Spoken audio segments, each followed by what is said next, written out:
It may seem like a badge of honor to have a horrible manager, but come on. You and I both know that a leader can make all the difference as to whether you stay in that organization or go work somewhere else.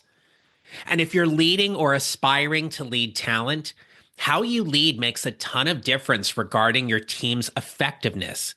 So please don't be one of those horrible leaders. However, I've often said that it's been my quote unquote bad managers who shaped how I've led because I never wanted to do that to any of my team members. How you lead is a big part of your mid career GPS. And today I am joined by Jordana Cole, who ignites behavioral change that doesn't just stick, it spreads.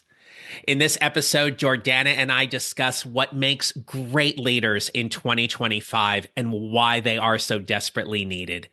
How to clearly define what it means to thrive in your leadership and career to create true transformational change. How to retain great employees, and how to identify what's in your control as you build your mid career GPS. So let's get started.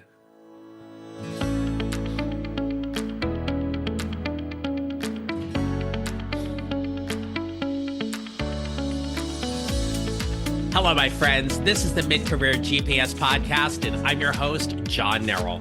I help mid-career professionals like you find a job they love or love the job they have using my proven four-step formula. My guest today is Jordana Cole, and as a recognized leadership coach, consultant, workshop facilitator, and learning and development strategist, Jordana empowers leaders to transform behaviors that unlock team potential and drive business results. Her background leading teams in L&D strategy within nonprofits, higher education, financial services, e-commerce, and tech industries, Jordana thrives in bridging the gap between HR and business units, where she draws upon her advanced education in the psychology of well-being. It is her diverse background that brings so much to this conversation because one of the things Jordana excels at is making magic when she is faced with limited resources so she can help organizations build scalable, sustainable approaches from scratch. Now, this is a conversation that is relevant and applicable to any leader at any level. But it is especially for you as a mid-career, mid-level leader who might be looking to level up their career and make a greater impact within your organization that I want you to pay particular attention to Jordana's tips and information within this episode. So it is my pleasure to introduce you to Jordana Cole. Hey there, Jordana. Welcome to the show. It's great to have you here.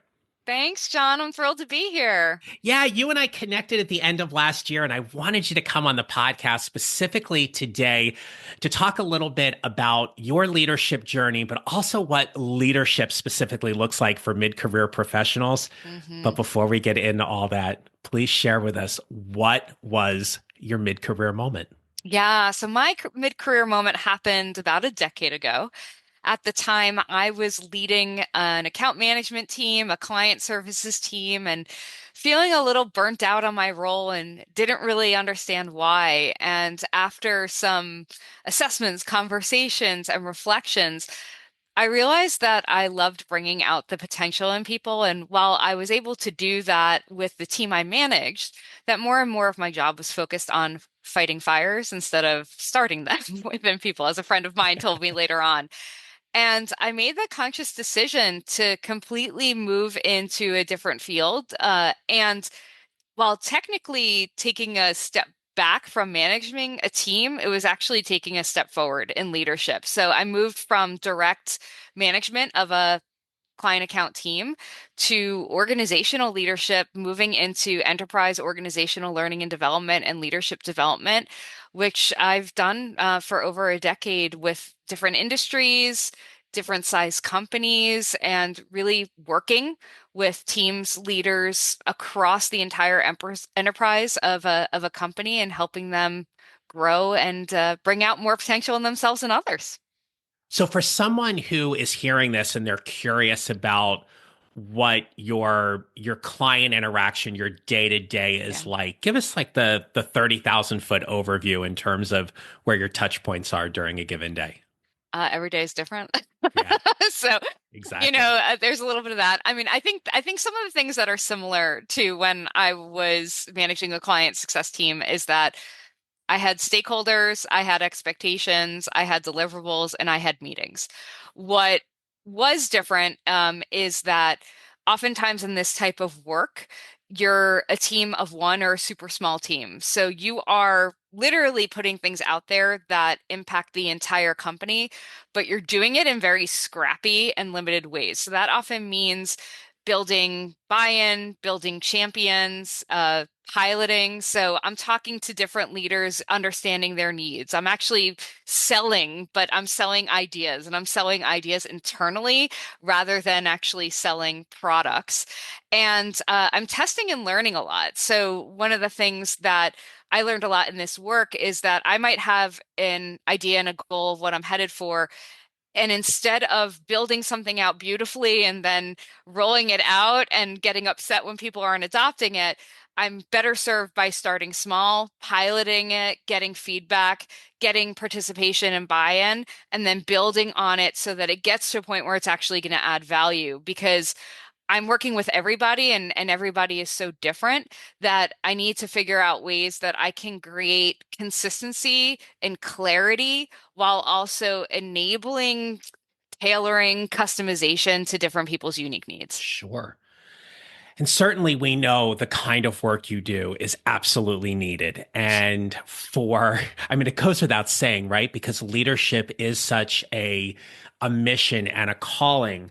But one of the things that we really resonated on when we first Mhm. met and started talking was that there's this arc for certain mid-level, Yeah. mid-career professionals where they demonstrate technical expertise. They're extremely proficient. They are celebrated by their organizations, and they are then thus anointed to manage people or lead Mhm. a team in that regard, and to do so in all honesty before they are ready or well equipped. Yeah. Why do we continue to see this model being implemented? And secondly, what's the right step to change that? Mm. Yeah, I mean, I think the reason we see it implemented comes from honestly the best of intentions that has not great execution and outcomes.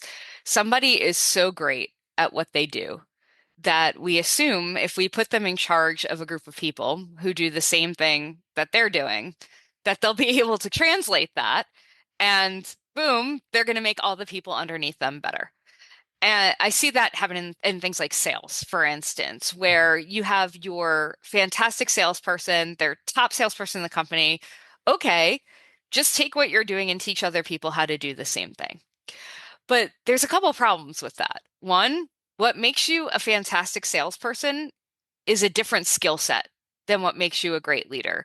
There's been some really fascinating research from Gallup over the past few years, and they have a book called It's the Manager, which indicates that only about 10% of people have the skill set, aptitude, mindset needed to be successful managers. And I guarantee you those are not the 10% that we're promoting, right? Or we're Right. promoting a lot more than that. The other challenge with that, and I think this is both kind of in challenge and in solution, is that when people are promoted because what they are doing is working, they assume that that same method will work for everybody.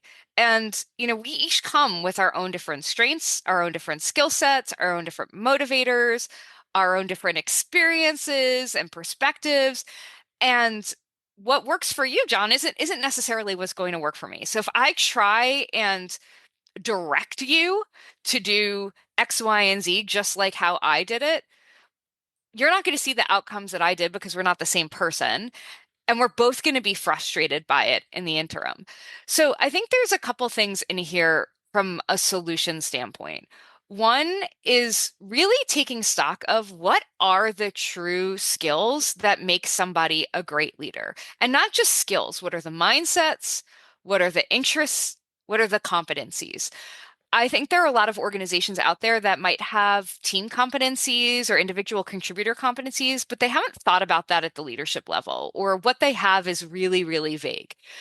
And we often focus on who's not doing it well and try and fix it instead of taking a step back and go, who are some of the best leaders that we have in our organization? And by best leaders, they're people who get results not just in outcomes from the business, that is an important component of it. They're people who also have high engagement, high retention, high innovation, high collaboration from their team. It's the secret sauce that makes those outcomes happen. And let's figure out what they uniquely bring to the table and use that to really identify those skills, those competencies, those mindsets. And when we're assessing people from promotability and particularly towards management, let's look at and have conversations around those particular things. And then let's educate and train people and upskill them in those particular things. So, I mean, it does require investment of time and it does require investment of resources. So, I think that's one piece. I think the second piece is actually having conversations about why they want to be managers Mhm. and making sure that they understand the true responsibility and work of management before they actually go into management, rather than just going, oh, I want a title, or yeah, you asked me if I wanted to do this, so I feel like I had to say yes. I think that's something that we can do better at. And I think the third piece is recognizing that those that we manage are not like ourselves. And the best thing that we can do when we take on leadership roles is seek to understand our people first. Have conversations about what motivates them. Have conversations about what demotivates them. What are skills that might be untapped that they'd like to use more of? What's the best and worst way to give them feedback? What enables them to be at their best? What are some things that people might do inadvertently that brings out the worst in them? Mhm. It's kind of like doing the work up front to get the cheat sheet that's going to pay off in the long run to help you be successful. But the problem is so often when we move somebody into leadership, we tell them that they have to deliver on the outcome so quickly that we don't give them the time and the space to have the conversations that's going to bring out the real understanding and gold that will enable those outcomes to happen. So I think it's a mindset shift with the people. I think it's a change from the system standpoint in the organization and a change in where we invest time and resources, knowing that it's going to produce outcomes down the line. Hey there. Let me jump in really quick and ask you something. When was the last time you took a step back and really thought about where your career is headed?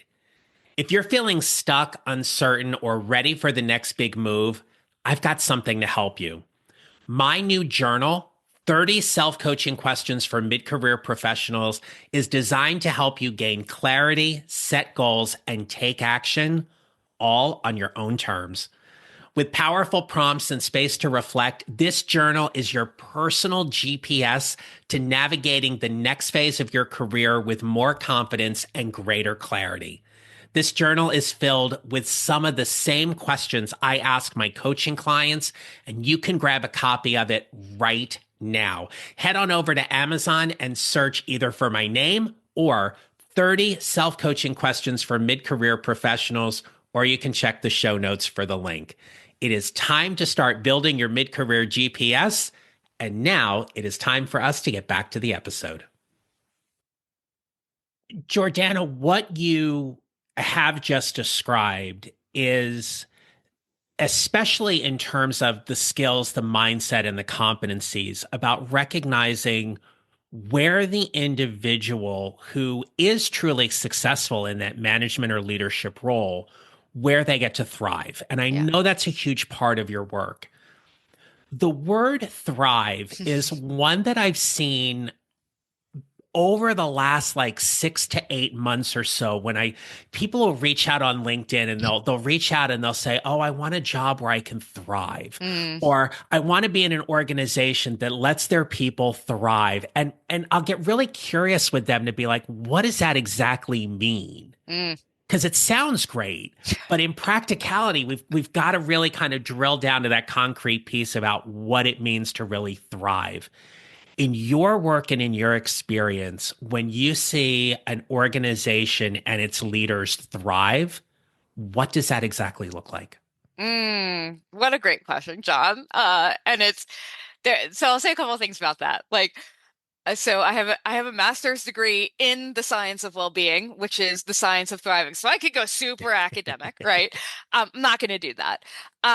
I'm going to give you my perspective, and then I'm going to actually bring it back to the question that you asked. So Mhm. from my perspective, it's a couple things. One, where people feel like they're at their best every day, and at their best in a way where they are adding value and they are feeling valued, which is when we think about the word mattering, that's like the best synthesis of definition. And there's a researcher by the name of Isaac Pilotensky. That's his definition. I love it. We thrive when we feel like we are adding value beyond ourselves and where we are feeling valued. We're recognized in a way that's authentic to us, where we're contributing and we're also growing. So, we're not just kind of stagnant and baseline, but we actually feel like we're growing and we're continuing to grow and add value day in, day out. And it's being done so in a way that's not at the cost of other things that are important to us. So I feel like true thriving is it's this balance where you're adding value to the organization and you're feeling valued as a human being, where you can add that value without also sacrificing the other things that are important to you in your life. And that's a very, very hard balance to find, especially in today's day and age. And I think that the question that you just brought up is an important one. That word means different things to different people. So that's my very general definition. However, it takes 5 minutes to ask somebody, what does thriving mean to you? And I don't know that there are many organizations out there, many leaders out there that are actually having that conversation. You're saying that you want to be in an organization that enables you to thrive. What would that look like for you? What would that mean for you? What would be different for you if that happened? It's a lot easy to action on those things when you're hearing the specifics from somebody than when you're trying to kind of crystal ball what it is they're talking about. It's such a great point because that little pause to ask people to clarify what they mean by that is what really unlocks the ability to build that relationship because Hmm. now we have that information about, okay, this is what thriving looks like for you. Here's what it looks like here. Let's see where it aligns. Let's see where we need to close a gap. But without having that conversation, that magic never happens. Yes. Yeah. Yeah.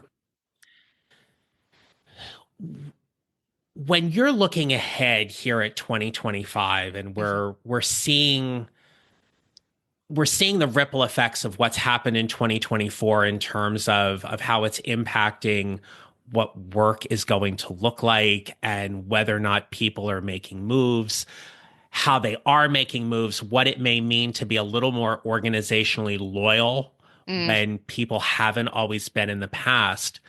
From a leadership lens, Jordana, what are the things you see that are most effective in retaining top leaders within an organization?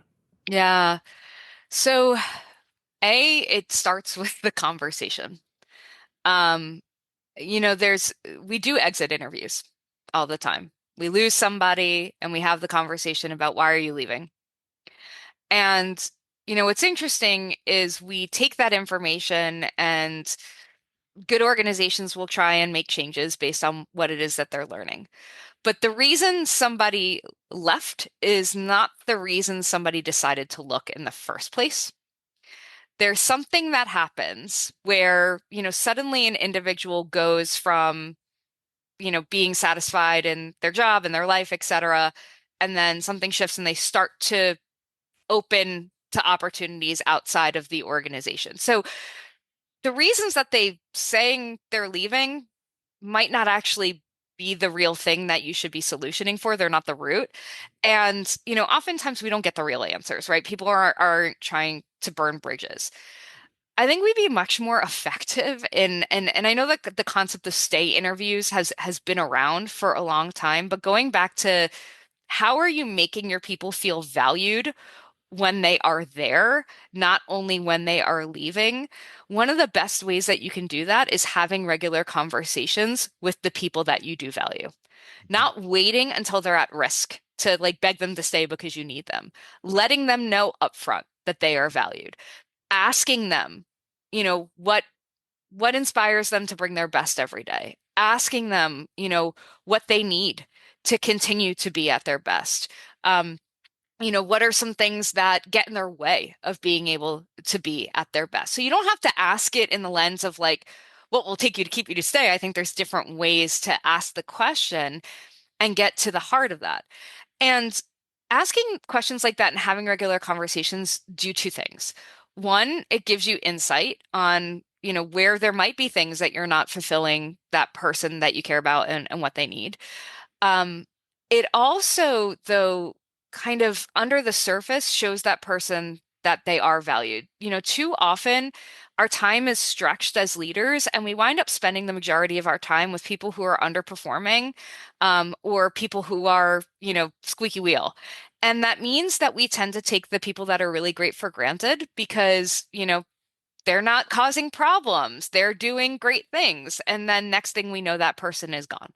Oh, So spending that time proactively to show them that they matter and have those conversations really sets a tone from a cultural and a leadership standpoint. It could also indirectly influence who's talking to you. Because if people see that you're spending more of your time with your high performers, with your highly valued people who you want to keep, and you're spending less time with the people who are causing problems, you might subconsciously change the tone of the people who are causing problems. So I think that the ongoing conversation is one of them. I think the other piece is being a strong leader for them. There's enough research out there that indicates that people leave managers, they don't mhm. leave companies. And I think one of the reasons that companies wind up losing really great people is because either that person doesn't have a strong leader, or there's been a leadership change where, that individual had a really great relationship with their manager and that person has either left or they've brought in somebody else to lead the team. And that new person who comes in isn't doing, their due diligence to build that relationship or isn't modeling the same leadership behaviors that person is used to. So, even asking that individual, like, what does great leadership look like for them? What do they need to feel supported? Um, I think one of the challenges that organizations have is they shy away from these questions because they're afraid it's going to say, well, I want more money, and they can't do that. And that's not the reason to shy away. A couple things with that. One, if you really want loyalty, I think we need to think about how we're incentivizing loyalty. We True. can't expect people to give more discretionary effort to give more loyalty if we're in a culture where we're barely giving, a cost of living increase or people are scared about their jobs. That's not a culture that breeds a sense of loyalty. So that's a piece of it. And, number two is I think that there's ways to both reframe the conversation and also be honest in a way that actually builds trust and loyalty rather than eroding it. So if you say to an individual, if they say, look, like what's important to me is money, you can say to them, I wish we were in a position where I could give you, an extra $10,000 a year. If we had a budget for it, if I was in a position where I could do that, I would do Mhm. that instantaneously. We're not. I understand that that's really important to you. What are some other things that I could do that would make you feel valued? And asking that a couple of times until you get to that place. I also think the nature of how you ask the question is important. So a lot of people I coach know one of my favorite things to ask is what would make this 5% better? Mm. And I specifically use that terminology because I think too often in engagement surveys, we ask like, how do you like to be recognized? What feedback do you have for me? What would make everything better for you? And then people ask for things we can't deliver on. We get frustrated. They get frustrated. It creates this vicious cycle. But when you ask something like, what would make the next year 5% better for you? Or what would make the next week 5% better for you? Because, I truly care about you. I care about you being successful. You add so much value. 9 out of 10 times that person is going to respond with something that you can actually act Mhm. on. that builds trust because you're able to follow through on the commitment and the ask that they had. And you're also able to display loyalty and commitment in ways that don't require grandiose things. I like how you phrased all that because what you've done is you've given the people who are listening, especially who have direct reports or they're in positions to have these conversations, some very tactical things that they can offer that admittedly, especially right now, what we see in this economy, in this market where money may not be a bargaining chip, that what else might they be able to leverage? Yes. So we're going to start wrapping up in a moment, but I would be remiss if we didn't take a few moments to talk a little bit about layoffs and hiring freezes, Yeah. given what's happened last month. So, for the listeners, we're recording this on January 22nd, right after there was a big announcement of a federal hiring freeze. And those can be really difficult conversations for managers to have, especially when teams are over allocated, they're overwhelmed, they might be experiencing some burnout. What what can you share with the listeners today, Jordana, about being in that kind of role where they have to show up and deliver some difficult information, but also understanding that this may be a temporary and most likely is a temporary circumstance to help them see through to the other side? Yeah. Yeah. First off, sorry you're going through that. I Yeah. think it's the hardest thing that anybody has to do as a leader. And uh, I've been through it myself, and I've told leaders who've been through it, some for first time, some multiple times, that if it ever gets easier for you, that's probably a good signal that it's time to hang up the leadership, the leadership hat, the leadership coat. I don't know Yes. what, I don't know what it is. And the fact that it's not easy for you shows that you care about the people who work for you. Um, I'd say there are a lot of things in that situation that are outside of your control. So how do you orient to what's in your control? And in that moment, what is in your control is the words you use, the actions that you display. Before you go into those conversations, ask yourself, what is the mindset that you need to be in? What are you trying to create for an environment in this conversation? What's the an ideal outcome isn't possible in situations like that. So let's recalibrate goals. And that's also something to think about for yourself in times like this. Stop comparing yourself to your ideal. On an everyday basis, you might have a scale of a 1 to 5, where 5 is your best and 1 is your worst. In days like that, your best might be a 2.5. Sure. And that's okay. So let's recalibrate what good looks like in that. And so let's say your mindset and John, I'm gonna kudos you here. Before we started this conversation, you asked me what my intention was for Yeah. this conversation. I think that's an important thing for leaders to bring in to conversations like this. What is my intention for the conversation with the person? What is my conversation? What is my intention for the conversation with the team? What is my intention for being with myself? And that intention might just be creating a space where that person feels heard, recognizing that I might not be able to do anything about it, where I feel for them, but I just want them to create a safe space where they can let out everything that they're feeling non-judgmentally and let them be heard. Okay, what do I need to do from a lens of actions? What do I need to do from a lens of words to be able to honor that intention? That's in my control. I can control creating a space. I can't control whether or not that person has a job. I can't control what the future is going to bring, but what I can control is creating a space where they feel heard. I thank you for that. And that's something which I'm sure you and I have both experienced where people kind of overlook that, and it's so important to offer that that is absolutely within your toolkit to hold that space to make people feel heard and validated and recognized, and to see what comes after that. But that never happens unless you hold that space. So I'm really Mhm. glad you talked about that, and thank you for sharing that with everybody. You're welcome. All right. So here's the question we always kind of wrap up with, which is what advice would you give the listeners today to help them build their mid-career GPS to whatever is next for them in their career? Yeah. So I think my advice to them would be go towards something um, because you're excited for it versus running away from something that you don't like. Everything is scary.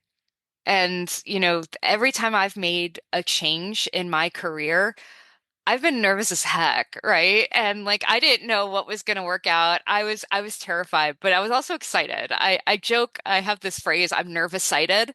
And it's because anxiousness and excitement are kind of two sides of the same coin. I see too many times people not making a move because they're scared and they allow that fear to overtake them. And that's not to say there are certain times in our lives where or certain situations where we can't make changes because there are important things that we need foundationally. I 100% respect that, and I've been there myself.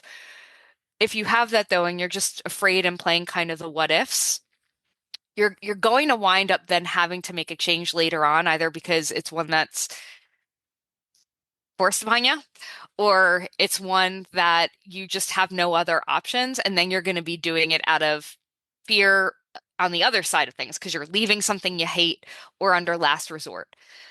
Jump into the nervous sighted, even if it's in a little bit of small ways. It's a lot better to make a movement because you're looking towards something and you're aiming for something rather than you're running away from something. And then the last thing that I would say is fewer and fewer people are wanting to go into leadership right now. And I think it's become clearer what a responsibility leadership is. Certainly, everything that's happened since COVID and just a lot of what's going on in the world and the weight that people are carrying with them into work. We need great leaders now more than ever before. And while it might mean fewer people are interested in becoming leaders, I do think if you enjoy bringing out the best in people, if you enjoy creating a space where people can grow and succeed and you can set right expectations for them. If the idea of that work feels hard and exciting and you're nervous-sighted about it, we need you. So Mm, please, no matter what imposter syndrome you've got, go for it because we need leaders like you. we certainly do. Absolutely. Well, Jordana, this has been a wonderful conversation. I thank you. If the listeners want to learn more about you, connect with you, find what's going on in your world, I'm going to turn the mic over to you, share all the good things where people can connect. Thanks, John. Yeah, so couple great places to connect with me. And you can check out my website, ignitedbyjordana.com. You can connect to set up a call with me. You can email me from there. I've got a whole bunch of different articles and resources you can check out on there as well. I'm super, super active on LinkedIn. I always love connecting with people over LinkedIn. So please connect with me, drop me a message, let me know that you listened to this episode. And would love to have those connections too, because I am actually working on a book that I hope will be out by the end of this year, helping people ignite their leadership and really set the tone for their day and bite-sized actionable pieces to ignite better performance, engagement, and potential in their people and in themselves. So if you enjoyed what you heard today, I hope that you'll follow me, connect with me, and stay tuned for that book. Well, congrats on the book. And I will make sure Thanks. all of that information is in the show notes. To the listeners, when I asked Jordana about what her intention was for today's conversation, she said it was all about providing value to you. And you absolutely honored that. Thank you so much for this conversation. Thank you for being a great guest today. Thank you, John. All right, my friends, as we wrap up here, here's the one takeaway I want you to have from my conversation with Jordana. It's this: you are without question a talented, highly skilled, valuable individual. If you are moving into a management or leadership role within your organization, this is your opportunity to pause. Think about what your intention is about being a leader within that organization. What is your mindset about how you want to show up every day? But if you are not caring about the people you're serving in that leadership role, you may want to think of something else. If there's one thing Jordana drove home time and time again, it was about the care that great leaders have for people on their team and helping to ignite and elevate their performance and their value within the organization, because you as the leader are seeing them as valued and recognized. And remember, that's also something you can take to your leadership as well and push those conversations as you're managing up to as you build your mid-career GPS. So until next time, my friends, remember this. You will build your mid-career GPS 1 mile or 1 step at a time, and how you show up matters. Make it a great rest of your day. Thank you for listening to the Mid-Career GPS podcast. Make sure to follow on your favorite listening platform. And if you have a moment, I'd love to hear your comments on Apple Podcasts. Visit johnnerrell.com for more information about how I can help you build your mid-career GPS, or how I can help you and your organization with your next workshop or public speaking event. Don't forget to connect with me on LinkedIn and follow me on social at John Nerrell Coaching. I look forward to being back with you next week. Until then, take care, and remember, how we show up matters.